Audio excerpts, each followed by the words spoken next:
Bismillahirrahmanirrahim. Alhamdulillahi Rabbil Alamin. Wassalatu wassalamu ala Rasulillah. Donc, par la grâce d'Allah subhanahu wa ta'ala, nous sommes arrivés au verset numéro 6 de la sourate Luqman.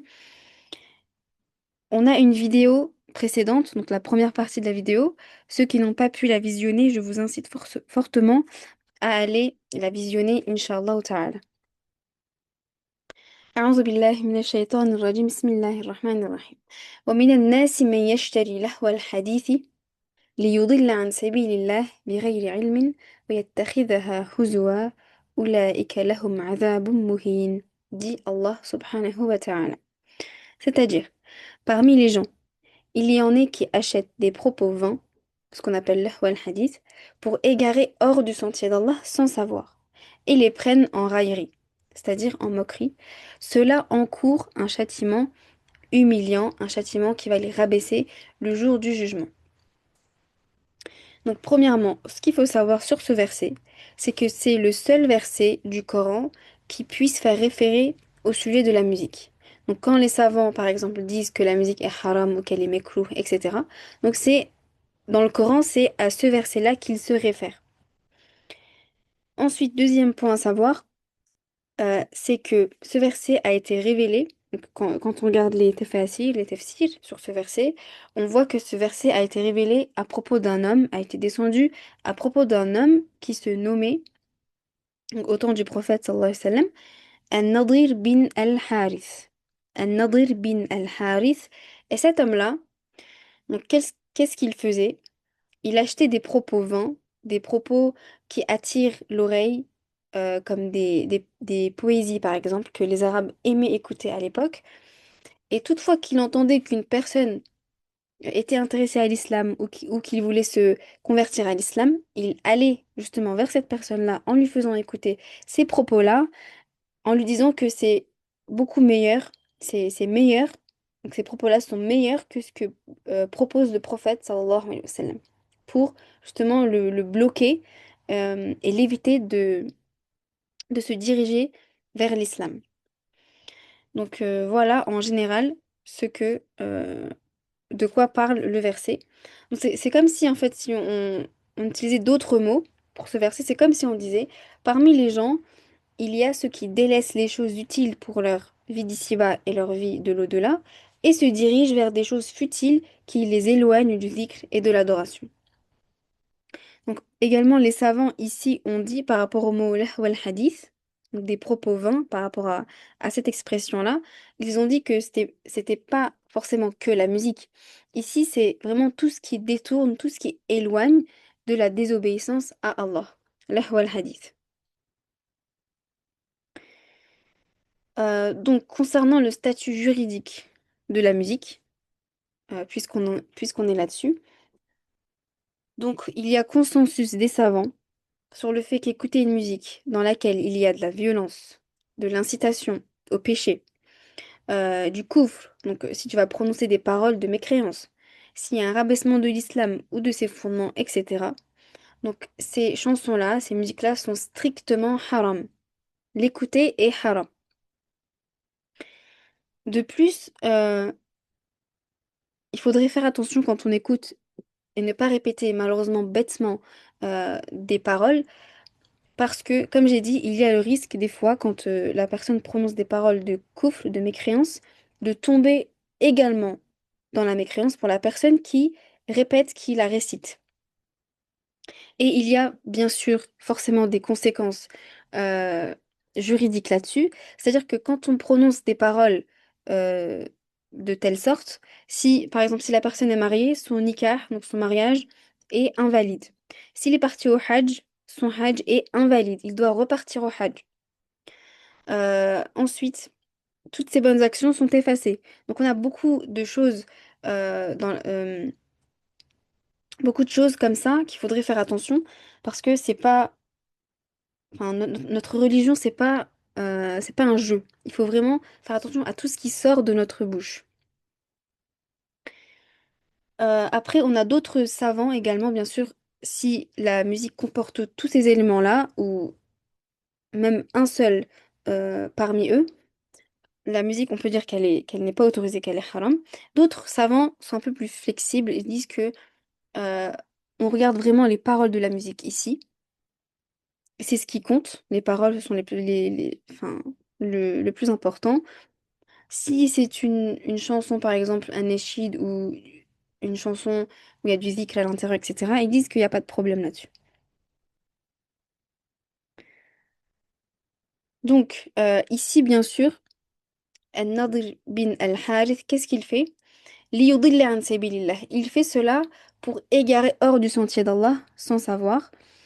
Euh, وَيَتَّخِذَهَا هُزُوًا, et il prend les versets d'Allah moquerie, pour moquerie.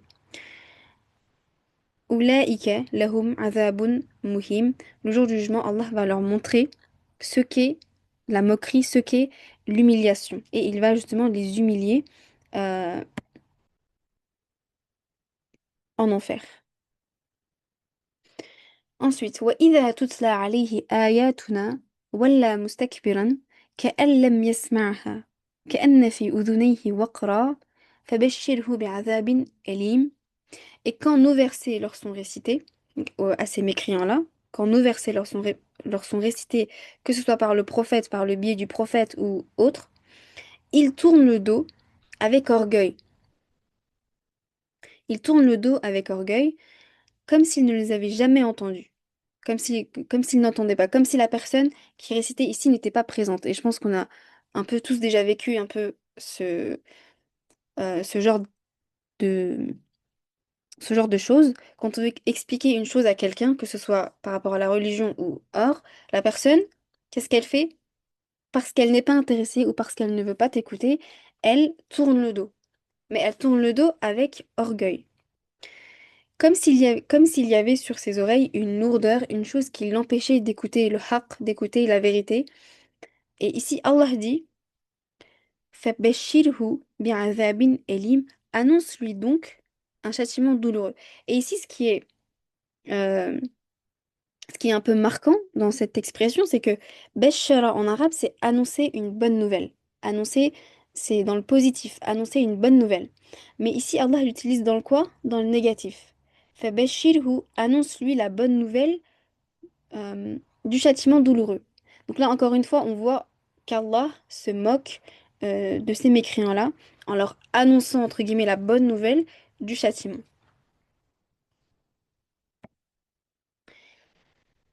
Donc ensuite, Allah subhanahu wa ta'ala nous parle de qui? Des croyants qui seront au paradis. Innal ladhina amanu wa amilu salihati lahum jannatun na'im. Ceux qui croient et accomplissent les œuvres pieuses auront les jardins du délice. Certes, ceux qui croient, certes, innal ladhina, certes, ceux qui amanu, ceux qui croient. Ici, ceux qui croient en quoi? Juste dire en Allah ne suffit pas. Parce que vous savez que nous, on a des fondements dans la religion. Si on en retire un, c'est comme si on retirait le tout. Par exemple, si une personne dit, moi je crois en tout ce que le prophète sallallahu alayhi wa sallam dit et je crois en tout le Coran, mais je refuse de croire aux anges. Cette personne, on dit qu'elle n'est pas musulmane. Elle n'est pas rentrée dans le cercle de l'islam. Pourquoi? Parce qu'elle refuse un fondement essentiel pour justement être musulman. Croire aux anges, c'est obligatoire. Donc là, innal ladhina amanu, ceux qui ont cru en Allah, euh, à tous les prophètes, aux livres, aux quatre livres sacrés, etc. Donc tout ce qui englobe euh, l'entrée en islam. Innal ladhina amanu. Donc là, s'il faut faire un petit résumé en Allah et en son prophète, parce que tout euh, rentre à l'intérieur de cela. Wa amilu salihati, et ceux qui accomplissent, ceux qui œuvrent des bonnes œuvres, ceux qui œuvrent euh, des œuvres pieuses, ceux qui accomplissent des œuvres pieuses, lahum jannatun na'im, auront les jardins du délice, et comme dit ici Allah, khalidina fiha, où ils demeureront éternellement. Ceux qui entrent au paradis n'en sortiront jamais. De l'autre côté, ceux qui entrent en enfer, bien sûr pour les musulmans, qu'Allah ne pardonnera pas le jour du jugement, ils vont devoir entrer en enfer et y résider là-bas une durée déterminée qu'Allah seul sait, qu'Allah va déterminer. Ensuite, ils y seront redirigés vers le paradis. Donc effectivement, actuellement, le paradis et l'enfer existent, ils ont été créés. Et ceux qui entreront au paradis n'en sortiront jamais. Ça, c'est la croyance de Ahl Sunnah wal Jama'a, que le paradis actuellement existe et que, euh, et que le paradis ne périra jamais, que l'enfer ne périra jamais, que c'est sans fin. Wa'adallahi haqqa, telle est la promesse véridique d'Allah. Wa huwa al-azizu al-hakim, et c'est lui le puissant, le sage. Je passe. Donc, le verset numéro 10, donc dans ce verset-là, Allah va nous parler ici de quelques preuves de son existence et de quelques bienfaits qu'il nous a donnés ici-bas. خلق السماوات بغير عمد ترونها. Le premier. Donc ça, c'est la première chose. خلق السماوات بغير عمد ترونها. Il a créé les cieux sans colonne visible pour vous. Sans colonne visible pour vous. Donc nous, quand on regarde le ciel actuellement, effectivement, il est en hauteur et il ne tombe pas sur nous. Il ne tombe pas sur nous. Donc Allah fait tenir le ciel, justement, pour pas qu'il s'écroule sur nous. Et il nous dit ici, il a créé les cieux, Birayli Ahmadine, sans colonne. Donc quand on regarde le ciel, il n'y a rien, enfin à nos yeux, comme une colonne qui tient, enfin, de la terre jusqu'au ciel, comme ça, qui tient le ciel qui tient le ciel en hauteur. Donc ça aussi, bien sûr, c'est parmi les bienfaits d'Allah de faire tenir justement ce ciel-là, qu'il ne s'écroule pas sur nous. Deuxièmement, وَأَلْقَى فِي الْأَرْضِ رَوَاسِيَ أَن تَمِيدَ بِكُمْ. Allah dit, il a établi, il a mis dans la terre des montagnes afin qu'elles ne vacillent pas sous vous. Qu'est-ce que ça veut dire ça? Ça veut dire qu'Allah a positionné, Allah a mis sur la terre des montagnes. Pourquoi? Et il nous explique pourquoi. En temida bikum. Donc, comment on comprend ça? En la temida bikum. Pour qu'elle ne vaillisse pas, pardon, pour qu'elle ne vacille pas sur vous, qu'elle ne fasse pas trembler le sol. Parce qu'on sait, nous, actuellement, et la science également l'approuve, que parmi les fonctions des montagnes, c'est de stabiliser le sol, de stabiliser la terre, pour pas qu'on soit, comment dire, euh, gêné quand on marche, pour pas qu'on tremble quand on marche. Donc Allah a positionné, comme dit ici présent, les montagnes pour nous faciliter la vie. Ensuite, troisièmement, Allah dit وَبَثَّ فِيهَا مِن كُلِّ دَابَّةٍ. Allah, euh, il y a, donc sur la terre, disséminé des animaux de toute espèce. Disséminé, c'est quoi? C'est éparpillé. euh, بث فيها, il a éparpillé, dispersé, min kulli dabb, de toutes sortes d'animaux, de toutes formes, de toute espèce, de toute couleur, qu'il a dispersé sur la surface de la terre. Encore une fois, pour qui? Pour nous. Les animaux, bien sûr, également ont été créés pour nous, comme tout ce qui est sur les cieux et sur la terre. Dans d'autres versets, Allah, bien sûr, nous dit que tout ce qui est sur les cieux et sur la terre euh, ont été créés au service de l'homme, au service de l'homme. Donc, وَبَثَّ فِيهَا مِن كُلِّ دَابَّةٍ. Et ça, c'est également parmi les créations d'Allah. Allah a créé de toutes sortes, de toutes espèces, et il est capable de toutes choses. Ensuite, وَأَنزَلْنَا مِنَ السَّمَاءِ. Et nous avons fait descendre du ciel. Allah dit bien, nous avons fait descendre du ciel. C'est nous qui faisions descendre du ciel. مِنَ السَّمَاءِ مَاءً. La pluie. فَأَنبَتْنَا فِيهَا مِن كُلِّ زَوْجٍ كَرِيمٍ. Et nous y avons fait pousser de toutes sortes et nous y avons fait pousser toutes sortes de plantes en paires généreuses. Donc ici, les savants, qu'est-ce qu'ils disent? Ils disent que donc c'est ces plantes-là, ces fleurs-là, etc. Zawjin Kerim, c'est-à-dire que quand on les regarde, ça nous apporte un bonheur intérieur, tellement c'est joli à voir, etc. Également, une chose à ajouter ici. وَأَنزَلْنَا مِنَ السَّمَاءِ مَاءً. Ici, on a une chose qui va au